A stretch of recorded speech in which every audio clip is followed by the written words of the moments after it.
So in order to get a teapot going, you guys already have the body. You need to start making different parts though that comprise a teapot. And what I'm going to be asking you to bring together are a spout, a handle, and then you're going to cut a lid, and then a little handle for the lid, and you'll also have feet or a foot. All right, so that's what we're going to end up adding to this. So I rolled out some coils. You guys can, if you want to do coils, that's what I'm going to use for my surface. And I rolled a handle and I rolled a spout. So what I want to show you guys how to do right now is the spout. So you need to decide like how big your spout's going to be.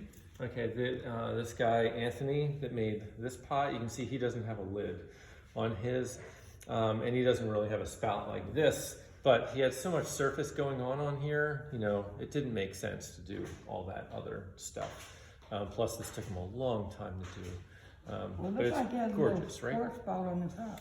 Yeah, so he has a little spout, and that's good enough for your spout, okay? Especially when you do this much other work. If you just left it plain, you said, oh, I just put a little spout there, I'd say, oh, that's kind of a cop-out.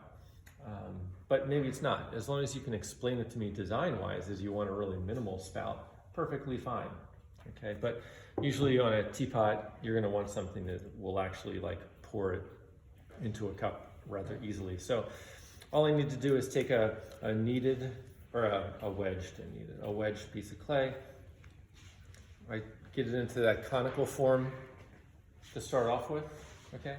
And then I roll that out, and I've showed you guys how to roll these conical forms.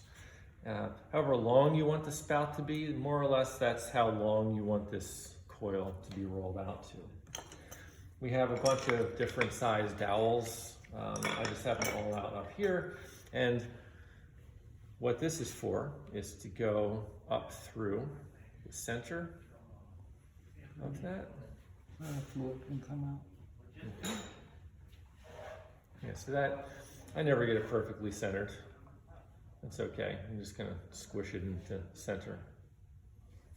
And then I need a longer one, because what I'm gonna do to get this to expand, so to expand to this size and have a taper to the end, I have the taper at the end right here, but I want to expand this section. So all I need to do is just roll this without touching the tip. So if I just roll and add pressure back here, like that, and then if I'm worried about that maintaining itself in the center, I can just, let's see how that's expanding the one end here and not the other. And then because this is nice wet clay, I can bend this, but it is hollow now, and you have to remember that that's hollow so you don't squeeze it too hard and really crush that. So I'm just being really gentle and just manipulating that into a shape like that. And of course you can make your spout whatever shape you want to make. Okay, these are just, I like these shaped spouts because they lend themselves to good pouring. A handle, you can just use, like I did with these pots, just a thick coil. Get that into the shape you want it to be in. You can also, if you want that handle to be hollow for some reason, you can also just roll like I did with the spout, but expand both ends, and then just kind of what I did there. So it gives like this real puffy feel to it, like a pillowy feel. It's kind of cool. So I'll make my spout, I'll make my handle, and then I want to, before I start adding surface onto this, what I want to do is I want to establish or just draw where my lid's going to be.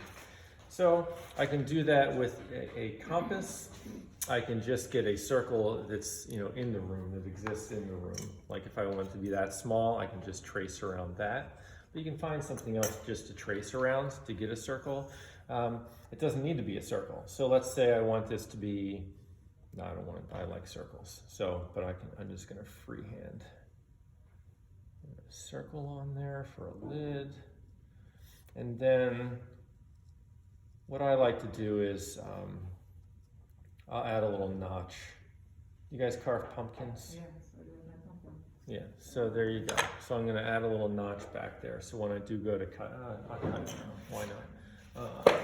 Use exactly what I cut it.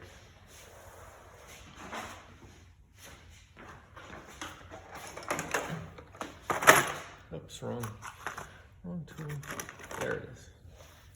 So much like a pumpkin, when I go to cut this lid, I'm gonna put it in at an angle.